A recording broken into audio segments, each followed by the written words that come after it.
प्रकरण 3। द्विशरीरी संत। पिताजी, यदि मैं बिना किसी दबाव के घर लौटने का वचन दूं, तो क्या दर्शन यात्रा के लिए बनारस जा सकता हूं?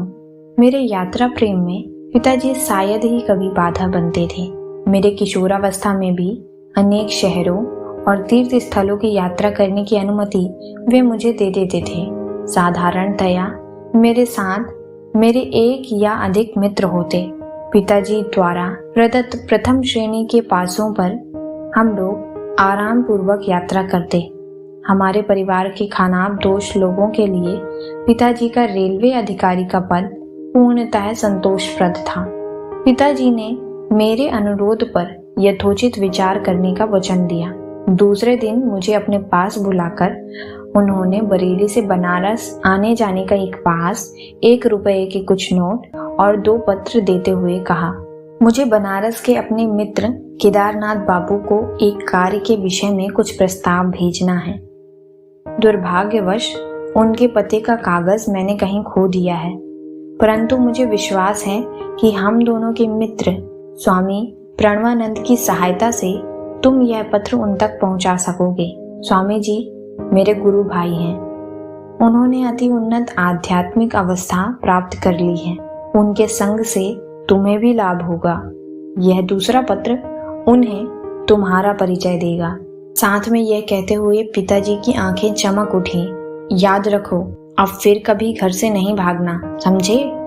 अपनी 12 वर्ष की आयु के उत्साह के साथ मैं निकल पड़ा। यद्यपि समय ने नवीन दृश्यों और अपरिचित व्यक्तियों से मुझे मिलने वाले आनंद में अभी भी कोई कमी नहीं आने दी है। बनारस पहुंचते ही मैं सीधे स्वामी जी के निवास स्थान की ओर चल पड़ा।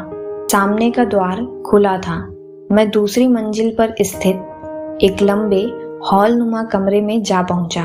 फर्श से कुछ ऊंची उठी हुई एक चौकी पर एक स्थूलकाय व्यक्ति केवल एक अधोवस्त्र धारण किए हुए पद्मासन में बैठे थे। उनके होठों पर शांत सुंदर मुस्कान खेल रही थी। मेरे अवांछित प्रवेश के संकोच को दूर करने के लिए किसी चिर परिचित मित्र की भांति उन्होंने मेरा स्वागत किया। बाबा आनंद, बाल सुलभ आवाज में उन्होंने इन शब्दों के साथ मेरा हार्दिक स्वागत किया।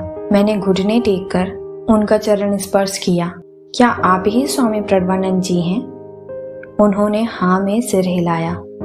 तुम भगवती के बेटे हो। इससे पहले कि मुझे अपनी जेब से पिताजी का पत्र निकालने का अवसर भी मिल पाता, उनके शब्द निकल चुके थे। आश्चर्यचकित होकर मैंने पिताजी का उनके लिए दिया हुआ अपना परिचय पत्र निकाल कर उनके हाथों में दिया, जो अब निरर्थक जान पड़ता था। तुम्हारे लिए केदारनाथ बाबू को मैं अवश्य ढूंढ निकालूंगा। संत ने पुनः एक बार अपनी अतीन्द्रिय दृष्टि से मुझे विस्मित कर दिया।